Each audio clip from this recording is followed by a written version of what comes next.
Welcome back to your sermon study. This week we looked at the Gospel of Luke's take on the calling of Simon Peter to follow Jesus.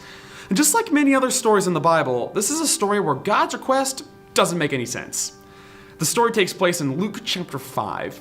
Peter had just finished fishing for the day, and he and the other fishermen pulled up their boats to the shore so they could wash their nets. But Jesus comes along with a crowd of people following him, and he's just desperate to teach them. So he steps into Simon Peter's boat and has him push it out into the water, where Jesus can easily project his voice to teach the crowds out there on the shore. After Jesus was done teaching from the boat, he instructs Peter to go out where it was deeper and cast his nets again. And to Peter, this doesn't make any sense. They had been fishing all night when it was cooler, and chances were higher for making a catch, yet they still weren't able to catch anything. Everybody in the fishing community and in the Galilee region knew you couldn't catch any fish during the hardest part of the day. If they didn't catch anything at night, then there was no way they'd catch anything now. Plus, Jesus wasn't even a fisherman. Why would he have any credibility to tell Peter how to do his job? We're guilty of doing the same thing. As Phil Tagg said, we tend to relegate Jesus to spiritual matters. We're all for Jesus telling us how to conduct our spiritual lives and be good people, but how we run our businesses, go about our jobs, manage our households, hang out with friends, and even raise our kids, that's ultimately up to us. It's our field of expertise, not Jesus's. However, despite Jesus' request not making any sense, Peter recognizes Jesus' authority as a rabbi and obeys him anyway. He literally says, "At your word, I'll let down the net." For us, that's the equivalent of saying, "At your word, I'll do anything. At your word, Jesus, I'll do the ridiculous," Peter seems to say.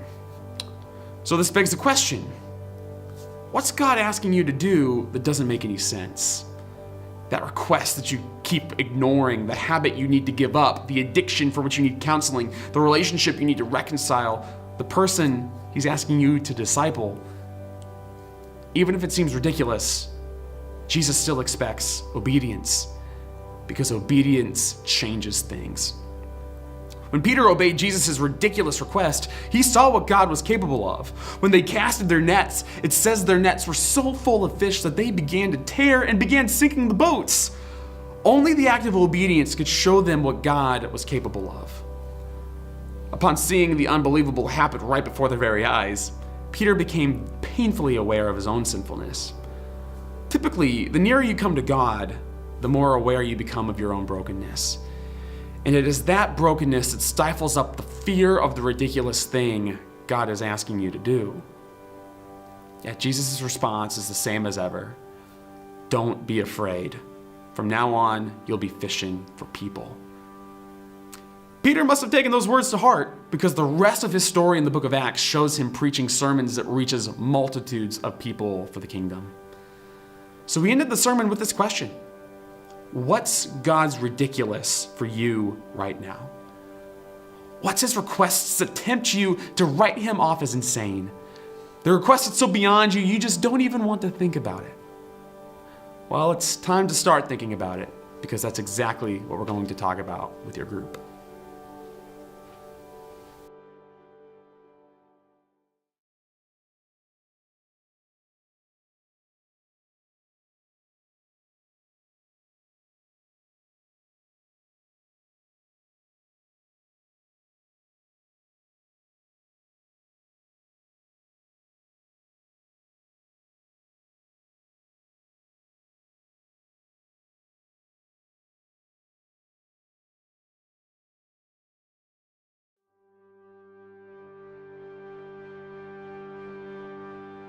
Perhaps one of the reasons God's ridiculous requests are so terrifying is because we think we have to bear them alone.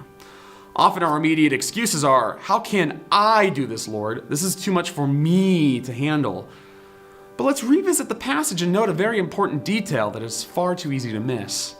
Check out what happens after Peter obeys Jesus' ridiculous request in verse 6.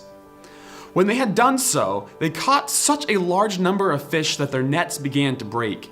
So they signaled their partners in the other boat to come and help them. And they came and filled both boats so full that they began to sink. Peter's obedience threw him into a circumstance that was completely over his head. It would have been impossible for him to handle this alone. But he didn't let his aloneness stop him from responding to God's work, so he and his partners signaled their partners in the other boats to help them.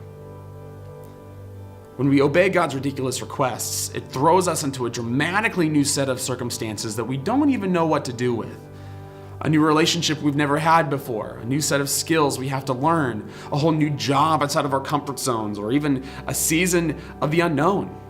Maybe a totally different lifestyle altogether. Regardless, sometimes we just have no idea what to do with the abundance God brings when we radically obey Him. But before we tap out and call it quits, we must signal to our partners in the other boats, right, to come and help us. In other words, God has you in community for a reason. God isn't impressed if you're able to handle everything by yourself, nor should you fear of disappointing Him if you can't do this by yourself. God will never ask you to handle something on your own without the help of fellow believers.